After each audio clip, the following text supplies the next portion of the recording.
এ জমিনে ইনসাফ কায়েম হবে, ইনকিলাব কায়েম হবে।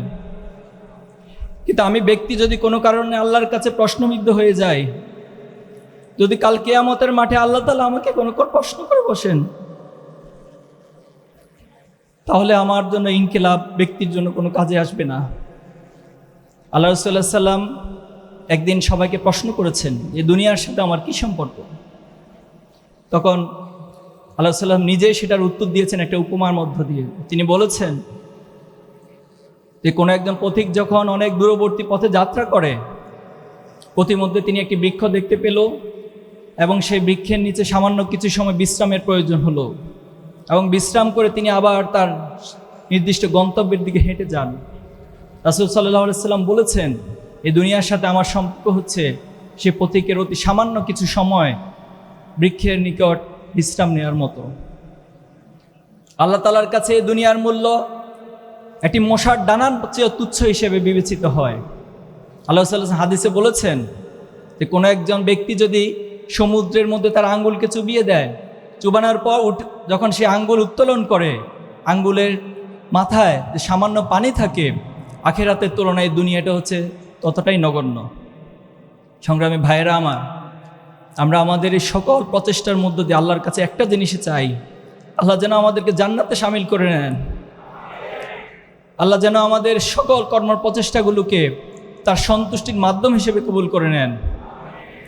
বিগত সময়ে ইসলামী ছাত্র শিবির যে পথ মাড়ি দিয়ে এসেছে, 2025-এ যতটুকু অর্জন হয়েছে, আগামী বছর আপনাদের সকলের প্রচেষ্টার মধ্য দিয়ে আল্লাহ তাআলা আমাদেরকে আরও অনেক অনেক বেশি অর্জনের সম্মুখীন করবে ইনশাআল্লাহ।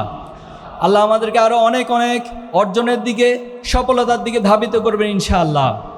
নাসরুম মিনাল্লাহি ওয়া ফাতহুন করিব। সর্বশেষ আল্লাহ তাআলার কাছে একটাই ফরিয়াদ, আমাদের সব কিছুর বিনিময়ে আমাদের রব যেন আমাদের উপর সন্তুষ্ট হয়ে যায়। আমার রব যখন বলবে রাদিয়াল্লাহু আনহু ওয়া রাদু আনহুম, তখন আমার বান্দা হিসেবে, গোলাম হিসেবে আমার আর চাওয়া পাওয়ার কোনো কিছুই থাকবে না। আল্লাহ আমাদেরকে তার সন্তুষ্টির চিত্ত বান্দাদের কাতারে শামিল করে নিন।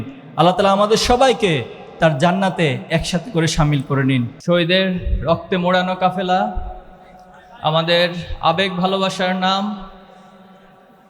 হাজার হাজার মজলুমের হৃদয়ের অভিব্যক্তিতে যে নাম, বাংলাদেশ ইসলামী ছাত্র শিবির কেন্দ্রীয় সদস্য সম্মেলন 2025-এর প্রথম অধিবেশনের একেবারে শেষ প্রান্তে আমরা এসে পৌঁছেছি।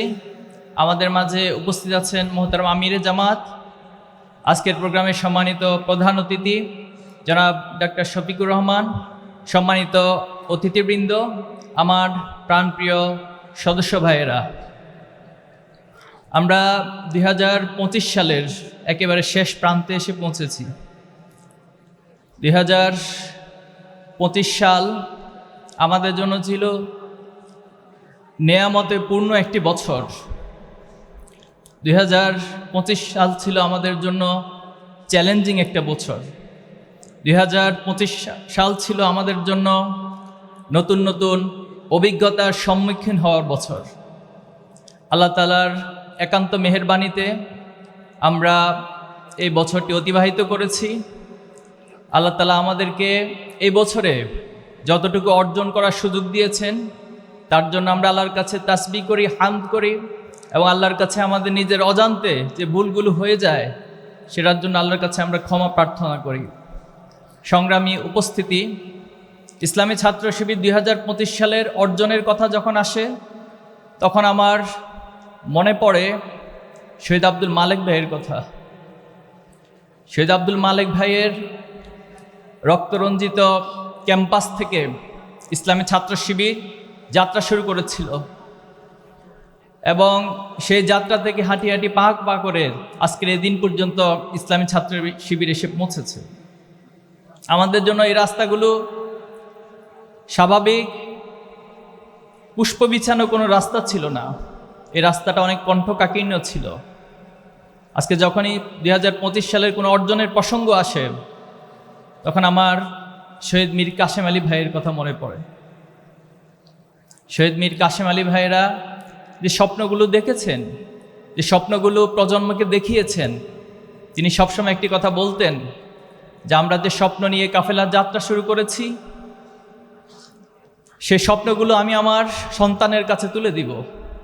আমরা দিন বিজয়ের যে স্বপ্ন দেখেছি, আমরা বাংলাদেশে ইনসাফ প্রতিষ্ঠার যে স্বপ্ন দেখেছি, সেই স্বপ্নগুলো আমি আমার সন্তানের কাছে তুলে দিব, সে তার সন্তানের কাছে তুলে দিবে।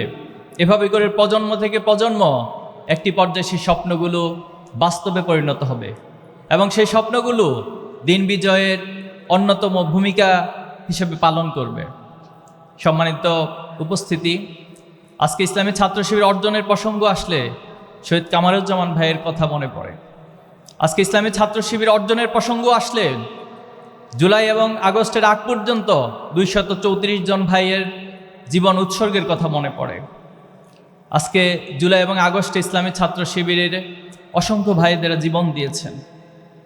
আজকে যখনই আমাদের অর্জনের প্রসঙ্গ আসে, জুলাই এবং আগস্টের সেই বিভীষিকাময় দিনগুলোর কথা মনে পড়ে। এখানে আমার ভাইয়েরা আছেন সকলে, আপনারা সেই দিনগুলো সাক্ষী। কেমন ছিল সেই দিনগুলো আমাদের জন্য?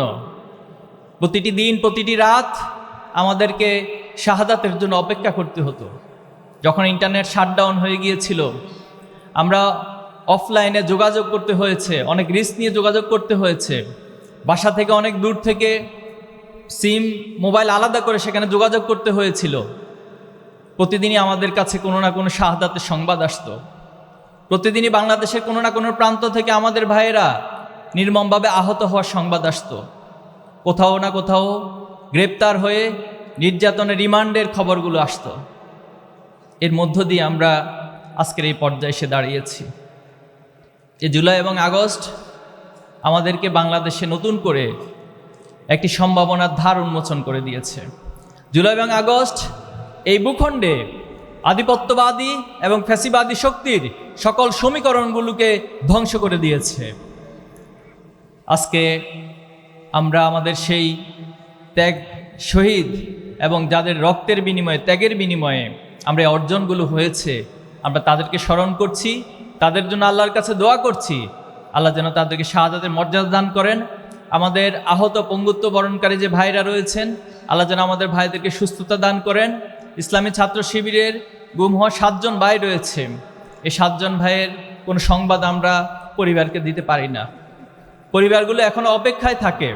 আমাদের আল মুকাদ্দাস ভাইয়ের ভাই, ছোট ভাই আমাকে মেসেজ করে প্রায় সময় যে ভাই